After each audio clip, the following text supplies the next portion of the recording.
چنانچہ اس لڑکے نے کہا جناب میں تو مسلمان ہو گیا، میں اسلام قبول کیا۔ والدین بڑے خوش ہو گئے۔ اس کے بعد پھر وہ لڑکا دلہا بن کر کے جب دلی سے آیا اور یہاں کشمیری جو ہیں وہ پوش مال لے کر کھڑے ہو گئے، ایسا شنو زام طور پکا مسلمان بنی ہوں ٹھیک۔ وہ جہاں سے لڑکی لے کر گیا پھر انگوٹھا دکھایا، کہتا میں تمہاری لڑکی لینا چاہتا تھا، لے گیا، اس پر سیدھے اس کو مندر میں لے گیا۔ ان دھوکوں میں پھنستے ہیں تو اگلی زندگی آپ کی اتنی خطرناک آ رہی ہے۔ آپ اپنی جوانی کو نہیں بچا پائیں گے اگر ابھی سے ہمت نہیں کی، آپ اپنے دین کو نہیں بچا پائیں گے اگر میں یہیں سری نگر شہر کی ایک لڑکی وہاں باہر تھی، وہ جب کسی ہندو لڑکے کے ساتھ پھنس گئی، اس کے باپ نے کہا بیٹا یہ کیا کیا تم نے، ہم نے سنا ایسا ہو رہا ہے۔ پہلے تو لڑکی انکار کرتی گئی، لیکن جب اچھی طرح سے کلیئر ہو گیا تو باپ نے کہا سنا ہم نے بار بار سنا ہے تمہارا کسی سے کوئی ریلیشن کوئی افیئر چل رہے ہیں۔ کہنے لگا ہاں ڈیڈی بالکل صحیح ہے، بہت اچھا لڑکا، ایسا لڑکا کشمیر میں ہے ہی نہیں کوئی۔ اس نے کہا مگر وہ تو سنا نان مسلم ہے۔ کہنے لگا نان مسلم ہے پھر کیا ہوا؟ باپ نے کہا مگر ہمارے نبی حضور ناراض ہو جائیں گے۔ اس نے وہاں بیٹی نے کہا وشت مانا حضور بزرگ۔ نوبت یہاں تک پہنچتی ہے۔ یہ وہ جنون جب چڑھ جاتا ہے تو پھر اپنی عزت کو انسان نہیں سوچتا، اپنے والدین کی عزت کو نہیں سوچتا، پھر اپنی دین کی عزت کو نہیں سوچتا ہے۔ اس لیے میرے نوجوان بچوں اور بچیوں اپنی جوانی کی حفاظت کریں۔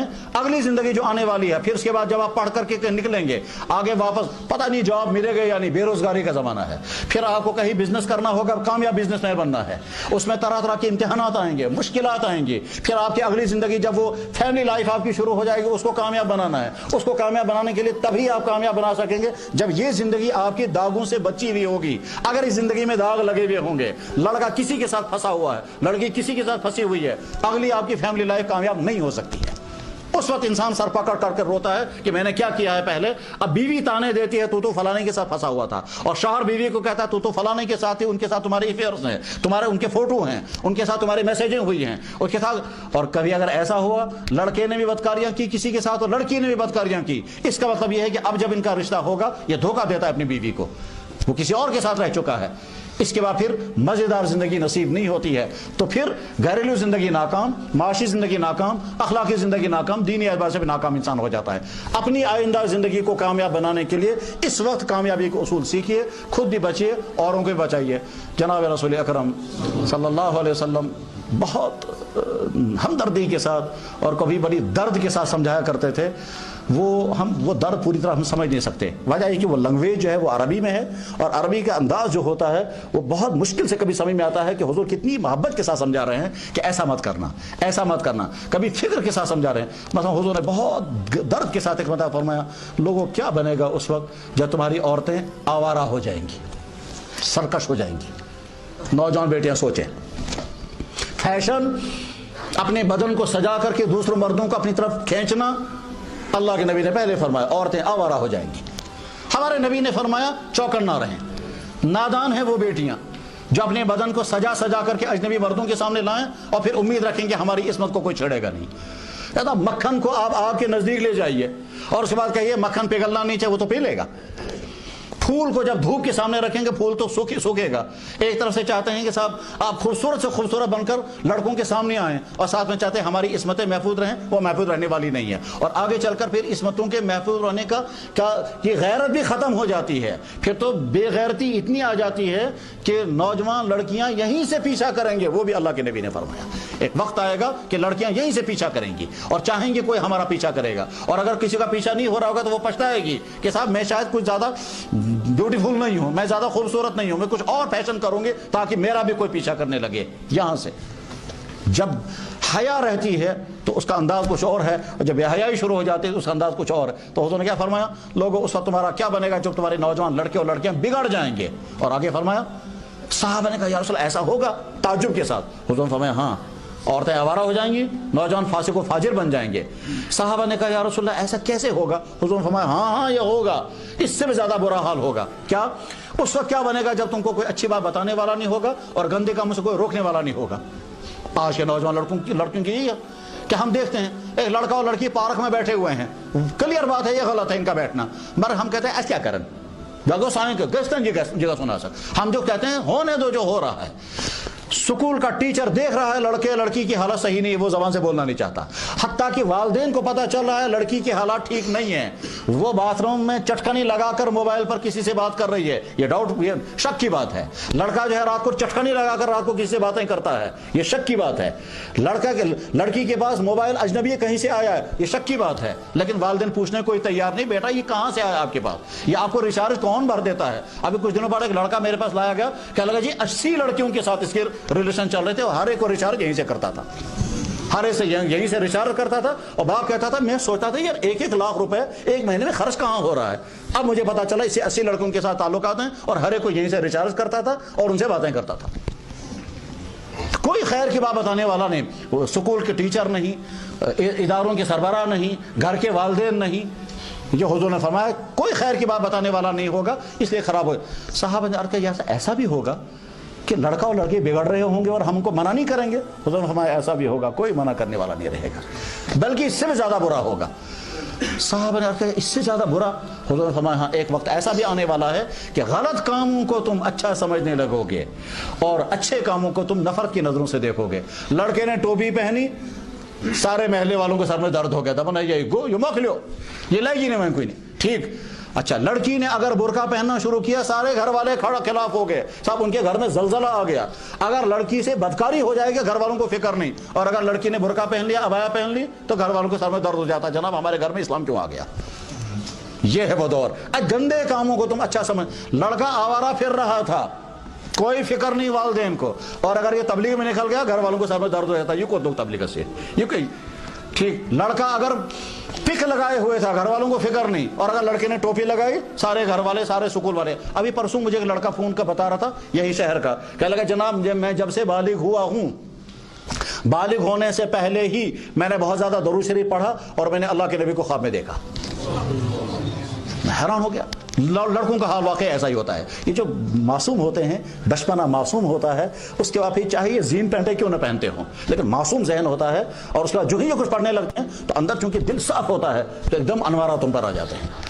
تو اب میں نے کہا پھر کیا ہوا؟ کہنے لگا جی اس کے بعد میں کالج میں پہنچا ہوں تو یہاں اس کے بعد سے میں نے آج تک امامہ کبھی نہیں اتارا۔ صبح کو فجر کی نماز کے بعد سر پر امامہ رکھتا ہوں، اور رات کو جب سونے کے لیے آتا ہوں تب سر پر امامہ اتارتا ہوں، کیونکہ میں نے اللہ کے نبی کو خواب میں امامے کی حالت میں دیکھا تھا۔ اب کہنے لگا جس کالج میں آیا ہوں یہاں پرنسپل صاحب مجھے کہتا ہے اگر امامہ لگانا تو گیٹ کے اندر مت آنا، اب مجھے آنے نہیں دیتا۔ میں نے کہا اب کیا پوچھنا ہے؟ کہنے لگا میں امامہ اتار سکتا ہوں؟ میں نے کہا ہاں اجازت ہے۔ کہنے لگا میں سکول چھوڑ دوں گا مگر امامہ نہیں اتاروں گا۔ ایسے بھی ہیں۔ دور وہ ہے کہ برائیوں کی طرف اگر کوئی لڑکا پاک دامن ہے دمن ہے تو کیا کرے دنیا سے۔ نوبت یہاں تک آ گئی کہ لڑکی کے اگر کسی کے افیئرس نہیں ہے، ماں کہتی سچن نے تبھی نہیں کیا، تم سے کچھ ہوتا آتا ہی نہیں۔ جب صورتحال اللہ کے نبی نے پہلے فرمایا تھا برائیوں کو لوگ اچھا سمجھنے لگیں گے اور اچھائیوں کو لوگ نفرت کی نظروں سے دیکھیں گے۔ نمازی بننا آج کے لوگوں کے پسند نہیں آئے گا، خصوصاً جو لوگ سمجھتے ہیں ماڈرن، یہ ماڈرن یہ خبط سوار ہے، حقیقت اسے کچھ بھی نہیں ہے۔ یہ جتنے ماڈرن ہیں یہ ذرا سے جب ماڈرن دنیا میں جاتے ہیں وہاں بیچارے 4th کلاس کے بھی پیچھے رہ جاتے ہیں۔ یہاں جس کو فخر ہوتا ہے میں گرین کارڈ ہولڈر ہوں، وہاں بیچارہ وہ چپراسیوں سے بھی پیچھے ہوتا ہے۔ ماڈرن نان ماڈرن کچھ نہیں، اصل چیز ہے صحیح انسان بنو۔ اور عجیب بات یہ ہے یورپ میں جو لڑکے اسلام قبول کرتے ہیں، لڑکے اور لڑکیاں، وہ جب دیکھتے ہیں یہاں کے لڑکے اور لڑکیاں فیشن کر رہے ہیں، وہ کہتے ہیں یہ تو وہ گندی تہذیب ہے، گندا کلچر جو ہم نے تھوک کر پھینکا ہے، تم اس کے پیچھے دوڑ رہے ہو۔ اللہ کے نبی نے فرمایا تھا کہ جوان بگڑ جائیں گے، اس کے معنی یہ ہے کہ ہم کو چوکنا رہنا ہے، اپنے جوانی کو بچانا ہے۔ تو میرے بھائیوں، اپنی صحت کی حفاظت، اپنے کیریکٹر کی حفاظت اور اپنے تعلیم کی حفاظت، اپنی دین کی حفاظت، جن گندے کاموں کی نشاندہی ہوتی رہتی ہے ان گندے کاموں سے اپنے آپ کو بچائیں، اور ٹھیک صحیح انسانوں کے ساتھ اپنے آپ کو جوڑ کر کے رکھیں۔ ایسے اساتذہ کے ساتھ اپنے آپ کو جوڑ کے رکھیں جن کا مائنڈ صحیح ہو۔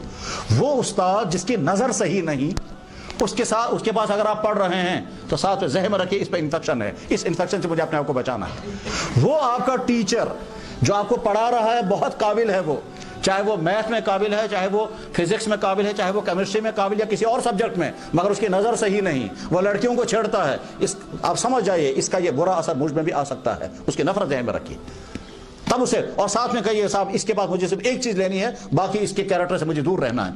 نوبت یہاں تک اس وقت تو سکولوں کے ٹیچروں کا حال برا ہے۔